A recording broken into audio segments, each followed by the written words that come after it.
Chers amis téléspectateurs, bonsoir. J'espère que vous avez passé une excellente journée. Nous remercions le Seigneur, nous lui rendons grâce pour cette opportunité qu'il nous donne encore ce soir de partager la parole de Dieu avec vous. Je vous invite à prier avec moi pour commencer cette émission. Seigneur, nous te remercions pour ta grâce, pour ta miséricorde et ton amour. Merci pour la révélation de ta parole.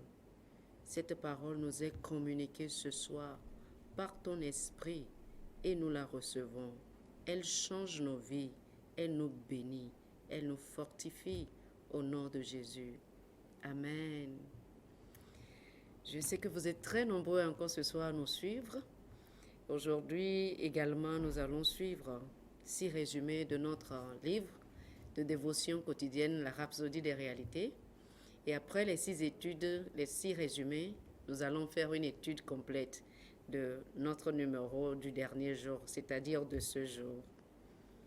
Donc notre étude va couvrir la semaine du 1er mai, du 1er au 7 mai. Et sans plus tarder, je vous invite à commencer le premier numéro de cette semaine qui commence le vendredi 1er mai avec moi. Le thème de la rhapsodie du 1er mai, vendredi 1er mai, était la perfection du cœur.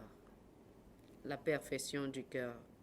Notre écriture d'ouverture était tirée de 2 Chroniques, chapitre 25, le verset 12, qui dit « Amathia devint roi à l'âge de 25 ans, et il régna 29 ans à Jérusalem.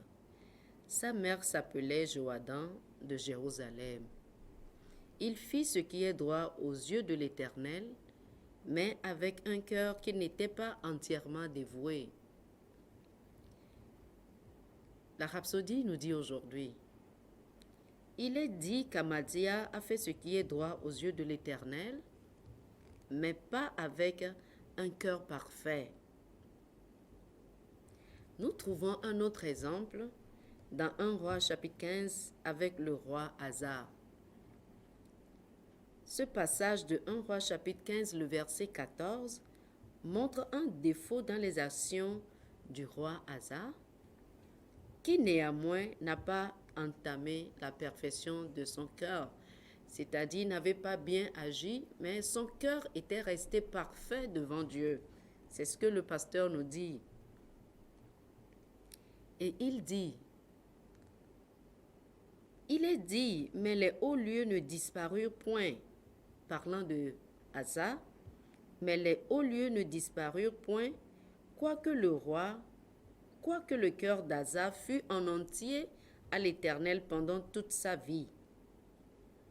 Et le pasteur nous dit, ce qui précède montre 2 personnes, l'une dont la conduite était correcte aux yeux de Dieu, mais dont le cœur n'était pas parfait avec Dieu, et l'autre dont la conduite n'était pas parfaite, mais dont le cœur est parfait avec le Seigneur. Le pasteur dit, mais Dieu nous a appelés, et d'abord Dieu a appelé Abraham à un niveau supérieur de perfection, quand il lui a dit, marche devant ma face et sois parfait, dans Genèse chapitre 17, le verset 1. Il demandait la perfection qui vient de l'intérieur, alléluia, la perfection du cœur qui produit des actions parfaites. Et il nous dit, c'est ce que nous avons en Christ. Alléluia. Vous êtes nés parfaits comme lui, avec un cœur parfait qui produit la justice. Nous avons la perfection de Jésus-Christ. Nous sommes parfaits comme il est parfait. Rappelez-vous, la Bible nous a dit, tel il est, tel nous sommes dans ce monde. Le pasteur nous dit, il vous a donné cette perfection du cœur. Croyez-le. Affirmez-le et agissez comme tel. Agissez en conséquence. Vivez à partir de votre cœur en manifestant ses vertus et ses perfections en vous, à votre monde. Alléluia. Et la Bible nous dit dans 1 Pierre chapitre 2, le verset 9, dans la version amplifiée de cette écriture, qui nous dit, mais vous êtes une race élue, un sacerdoce royal, une nation dévouée, celle de Dieu, un peuple acquis. Oh, alléluia. Un peuple spécial, racheté, afin que vous puissiez accomplir les merveilles et manifester les vertus et les perfections de celui qui vous a appelé des ténèbres à sa lumière glorieuse. Alléluia. Le numéro qui suit, c'était le numéro du samedi passé, le samedi 2 mai, où le thème de notre rhapsodie était « Le pardon est impératif ». L'écriture d'ouverture était tirée de Matthieu chapitre 18, le verset 21 au verset 22 qui dit « Alors Pierre s'approcha de lui et dit « Seigneur, combien de fois pardonnerai-je à mon frère lorsqu'il péchera contre moi? Sera-ce jusqu'à 7 fois? » Jésus lui dit, je ne te dis pas jusqu'à 7 fois, mais jusqu'à 70 fois 7 fois. Pardonner les autres de leurs fautes n'est pas une option pour un enfant de Dieu, nous dit le pasteur Chris. Si jamais vous avez un problème avec quelqu'un, quelle que soit cette personne, que ce soit vos frères et sœurs dans le Seigneur ou avec d'autres personnes, ne les laissez pas dépasser ce jour-là. La Bible dit que le soleil ne se couche pas sur votre colère. Dans Éphésiens chapitre 4, le verset 26. Alléluia. Que se passe-t-il si vous leur pardonnez et qu'ils vous font encore du tort le lendemain? Nous demande le pasteur. Il dit, vous devez à nouveau pardonner. Vous devez pardonner tout le temps. Quelqu'un dira que ce n'est pas possible de pardonner. Alléluia. Jésus a dit que nous devons pardonner aux autres 70 fois 7 fois en réponse à la question de Pierre. Ce nombre symbolise l'infini, nous dit le pasteur. Il dit, en essence, Jésus était en train de dire, pardonnez, peu importe combien de fois quelqu'un vous a offensé, parce que vous avez suffisamment la capacité de pardonner. C'est ce qui est extraordinaire avec la vie nouvelle que nous avons en Christ. Chers amis, chers frères et sœurs, si vous me suivez, vous n'êtes pas nés de nouveau, vous n'avez pas encore Jésus dans votre vie, acceptez-le dans votre vie. Il vous donne la capacité de pardonner. Alléluia. Si Jésus-Christ vous a pardonné, pourquoi y aurait-il quelque chose de trop grand à pardonner? Nous demande le pasteur. La Bible dit, dans Colossiens chapitre 3, le verset 13, « Supportez-vous les uns les autres et pardonnez-vous et pardonnez à quiconque vous fait du mal, comme Christ vous a pardonné. » Et quelqu'un peut dire, « Je ne pardonnerai jamais à un tel, parce que ce qu'il a fait était si terrible. » Le pasteur dit non. Ce n'est pas possible quand vous êtes né de nouveau. Nous avons la nature de Dieu pour pardonner. C'est pourquoi le pardon est impératif. Ce n'est pas un conseil ni un choix. Il est impératif. Il faut toujours pardonner. Et pardonner très vite, nous dit le pasteur. Et il conclut avec cette phrase. Laissez l'amour de Dieu abonder dans votre cœur. Que l'amour de Dieu abonde dans notre cœur. Alléluia.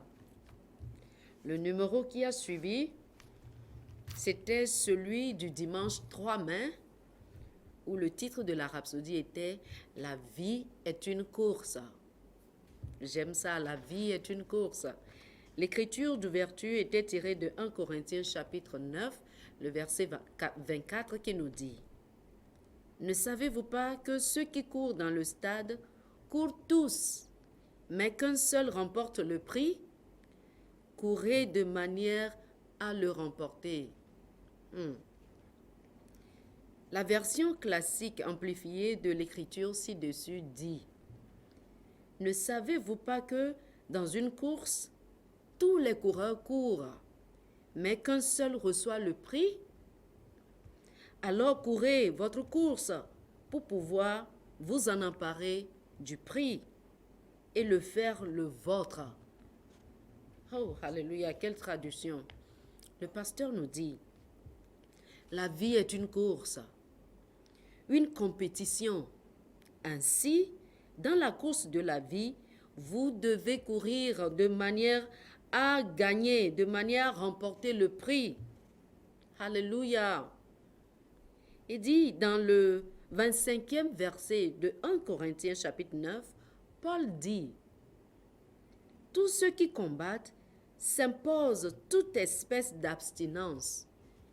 Ils choisissent de s'imposer toute espèce d'abstinence et ils le font pour obtenir une couronne corruptible. Mais nous, faisons-le pour une couronne incorruptible. Alléluia. Et le pasteur nous dit, être modéré en toutes choses signifie faire preuve de maîtrise de soi. Respecter les règles. Il dit, dans la course de la vie, vous devez faire attention à ce que vous faites et à la façon dont vous vivez, car vous êtes dans la course pour la victoire. Quelqu'un dira, de quelle course s'agit-elle? Chers amis, le pasteur est en train de nous expliquer que la vie n'est pas un jeu. La vie, c'est du sérieux. Et la façon dont nous faisons cette course, c'est ce qui déterminera notre fin. Alléluia. Notre conclusion de ce numéro du jour dit, notre marche de foi et dans la foi n'est pas vaine. Il y a un prix à gagner. Oh, alléluia, c'est notre consolation. Nous avons un prix à gagner. Mais il y a une discipline à suivre également, si vous devez gagner. Pour avoir une belle vie, il y a une discipline à suivre, celle de pratiquer la parole de Dieu et être soumis à la direction de l'Esprit.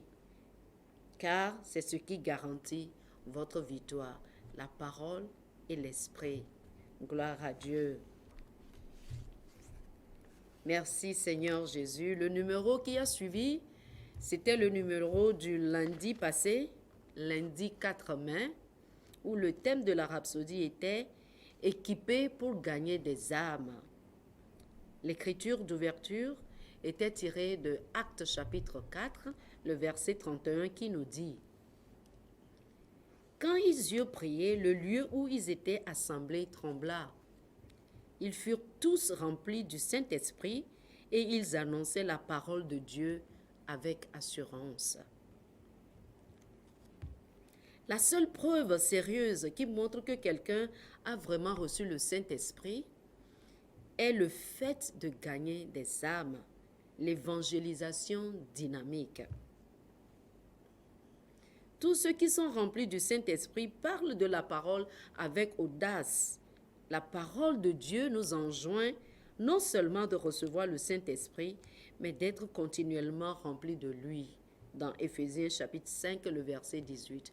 Le pasteur essaie de nous dire, il nous fait comprendre que quand vous êtes né de nouveau et que vous êtes rempli du Saint-Esprit, ce qui vous caractérise, ce qui vous remarque ou bien la raison pour laquelle vous devez continuer à vivre, c'est de gagner des âmes. Vous ne pouvez pas être rempli du Saint-Esprit et être timide par rapport à l'évangélisation que vous devez faire, au fait de gagner des âmes. Chers amis, c'est ce que le pasteur nous dit aujourd'hui. Équipés pour gagner des âmes. Il dit, lisez la Bible, la chose la plus constante qui s'est produite après que les hommes aient été remplis du Saint-Esprit au jour de la Bible est qu'ils ont déclaré la parole de Dieu avec audace, avec assurance et courage. Alléluia. Lorsque les apôtres ont prié et ont été remplis du Saint-Esprit, le résultat a été qu'ils ont déclaré avec audace la parole de Dieu. Leur vie a manifesté cette gloire de gagner des âmes. Le pasteur nous dit, vous ne pouvez pas avoir le Saint-Esprit et ne pas savoir comment gagner des âmes. Alléluia. Il y a une profondeur en Dieu que vous ne connaîtrez jamais avant de commencer à gagner des âmes. Le livre de Daniel nous dit, ceux qui auront tourné la multitude à la justice brilleront à jamais et éternellement, comme des étoiles dans le firmament. Le gain des âmes. Vous êtes équipés. Nous sommes équipés pour gagner des âmes, nous dit le pasteur. Alléluia. Mardi le 5 mai, le thème de la rhapsodie était l'honneur de servir dans la maison de Dieu. Nous sommes honorés de servir dans la maison de Dieu. L'écriture d'ouverture était tirée de 1 Corinthiens, le chapitre 3, le verset 15, qui dit « Si l'œuvre de quelqu'un est consumée, il perdra sa récompense. Pour lui, il sera sauvé, mais comme au travers du feu. » Le pasteur Christ nous dit « Être un leader est un grand honneur. Que ce soit dans la politique, le gouvernement, l'éducation, quel que soit le domaine, cela n'a pas d'importance, mais être appelé un leader du peuple est toujours un grand honneur. Cependant, être un leader dans la maison de Dieu est un honneur encore plus grand. Alléluia! C'est un privilège de servir dans la maison de Dieu. Pourquoi? Il nous dit, parce que c'est un rôle qui appartient à Christ. Il s'agit de son travail. C'est l'œuvre du Seigneur. La moisson appartient au Seigneur. L'œuvre appartient au Seigneur, nous dit-il. Il dit, cela signifie qu'une partie de son œuvre vous a été confiée. Le travail est à lui. Et il vous a appelé, il vous a confié cette œuvre. C'est ce que le pasteur nous dit. Dans Matthieu chapitre 16, le verset 18, Jésus a dit, « Je bâtirai mon église, et les portes de l'enfer ne prévaudront pas contre elle. » Il dit, remarquez qu'il n'a pas dit, « Bâtissons mon église », mais plutôt, « Je bâtirai mon église ». C'est lui qui bâtit son église, c'est son œuvre. Et le pasteur nous dit, « Quelle que soit la mission qui vous est confiée dans la maison,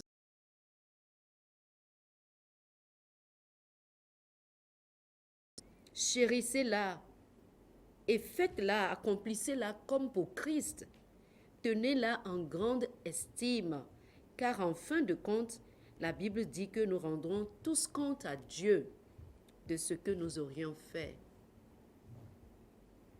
En conclusion, il nous dit, il ne veut pas que nous le servions avec des ambitions humaines ou des désirs charnels. Il ne veut pas que nous accomplissions son travail sans amour, mais il voudrait que nous accomplissions cette œuvre avec l'amour qu'il a répandu dans notre cœur, avec l'amour, l'humilité, l'obéissance, et que nous le servions de tout notre cœur. Alléluia! Servez le Seigneur avec joie et avec une dévotion sans réserve. Faites-lui plaisir en toutes choses. Amen. Amen. Chers amis, le numéro qui a suivi, c'était celui d'hier, le mercredi 6 mai, où le thème de la rhapsodie était « La sagesse divine contre l'intelligence ». La sagesse divine contre l'intelligence. L'écriture d'ouverture était tirée de 1 Corinthiens chapitre 2, du verset 6 au verset 7 qui nous dit « Cependant, c'est une sagesse que nous prêchons parmi les parfaits. Sagesse qui n'est pas de ce siècle, ni des chefs de ce siècle, qui vont être anéantis. Nous prêchons la sagesse de Dieu, mystérieuse et cachée, que Dieu, avant les siècles, avait destinée pour notre gloire. Oh, alléluia! Le pasteur nous dit, il y a une différence entre l'intelligence et la sagesse. Beaucoup de gens vivent par l'intelligence et malgré leur intelligence, la vie triomphe d'eux. L'intelligence fait partie de nos caractéristiques animales. Les humains n'ont que la plus haute intelligence. Mais quand vous êtes né de nouveau, Vous passez de l'intelligence humaine à la sagesse divine. Oh, gloire à Dieu. Christ a été fait pour nos sagesse, nous a dit la Bible. Lorsque vous recevez Jésus-Christ, il devient votre sagesse. Vous n'opérez plus par l'intelligence, mais vous opérez par la sagesse divine. Alléluia. La sagesse est ce qui vous donne des interprétations divines. Elle vous donne un aperçu de la réalité. Par exemple, dans Luc chapitre 8, du verset 51 au verset 56, une enfant était malade et le père a invité Jésus. Mais avant qu'il n'arrive, l'enfant était mort. Alors ils l'ont informé que l'enfant était mort. Mais il est quand même parti. Alléluia. La Bible dit, la maison était remplie de gens qui pleuraient et gémissaient. Jésus leur dit, arrêtez de pleurer. Elle n'est pas morte.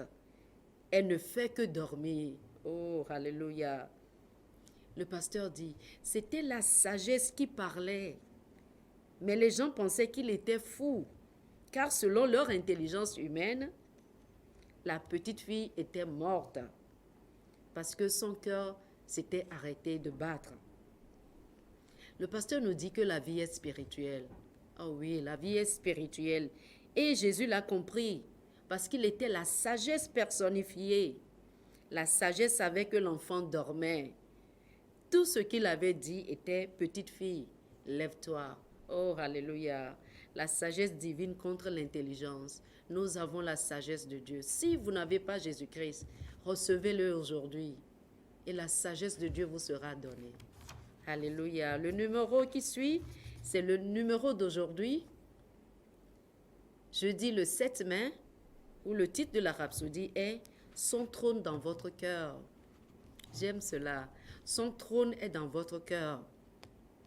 Notre écriture d'ouverture est tirée de 1 Corinthiens chapitre 3, le verset 16 qui nous dit « Ne savez-vous pas que vous êtes le temple de Dieu et que l'Esprit de Dieu habite en vous ?»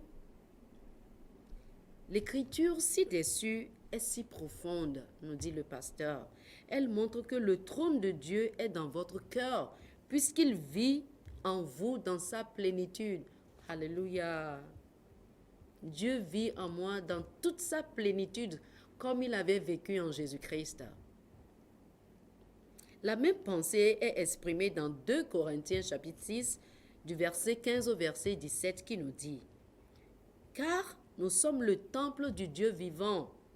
Comme Dieu l'a dit, j'habiterai, je marcherai au milieu d'eux, je serai leur Dieu, et ils seront mon peuple. » Quelle bénédiction! Le mot traduit temple est le mot grec naos. Et naos fait référence au temple ordinaire de tous les jours, mais au mot spécifique qui désigne un sanctuaire intérieur. Naos veut dire un temple ordinaire, en même temps ça veut dire un sanctuaire qui est à l'intérieur.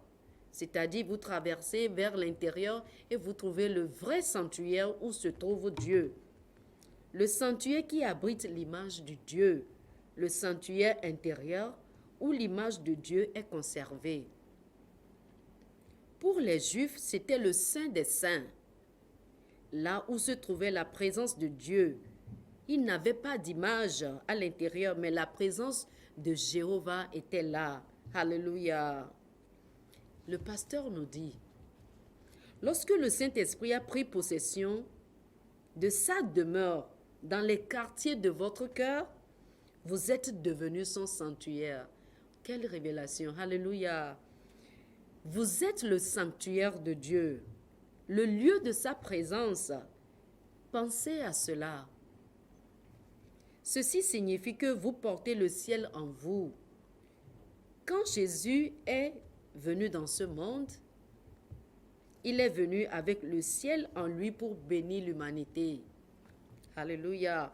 Il portait dans son cœur le ciel en lui, parce que le Saint-Esprit vivait en lui. Il est venu avec le trône de Dieu dans son cœur. Et le pasteur dit, ce n'est pas étonnant qu'il ait été une grande bénédiction pour l'humanité. Il en est de même pour vous, il en est de même pour moi. Vous êtes plus qu'une personne religieuse. En raison de la nouvelle naissance, vous avez été transporté dans le royaume de Dieu et maintenant, vous vivez le ciel sur la terre et vous portez son trône dans votre cœur. Oh, alléluia, je suis le temple du Saint-Esprit. Il dit, vous êtes l'ambassadeur du ciel dans ce monde. Le représentant de Dieu, c'est vous dans ce monde. En réalité, partout où vous allez, Dieu va. Parce que vous êtes sa maison. Il parle en vous, il regarde à travers vos yeux. Par conséquent, prêchez l'évangile. Chassez les démons, guérissez les malades, purifiez les lépreux, ressuscitez les morts, bénissez le monde avec la grâce et la gloire de Dieu qui sont en vous. Alléluia. Vous portez le ciel en vous. C'est vous, Dieu, que les gens voient. Je vous invite à prendre cette prière avec moi, chers amis. Cher Père, je te remercie de m'avoir fait participer à ta vie et à ta gloire. Je porte ta présence divine dans mon cœur et j'influence mon monde avec les bénédictions de ma divinité. Au nom de Jésus. Amen. Pour plus d'études sur le sujet, je vous invite à lire Colossiens chapitre 1, le verset 27 et Colossiens chapitre 2, du verset 9 au verset 10. J'espère que vous avez été bénis. Vous portez Dieu en vous. C'est ce que le numéro de ce jour nous dit. Si vous n'êtes pas né de nouveau, vous avez besoin de recevoir Jésus-Christ.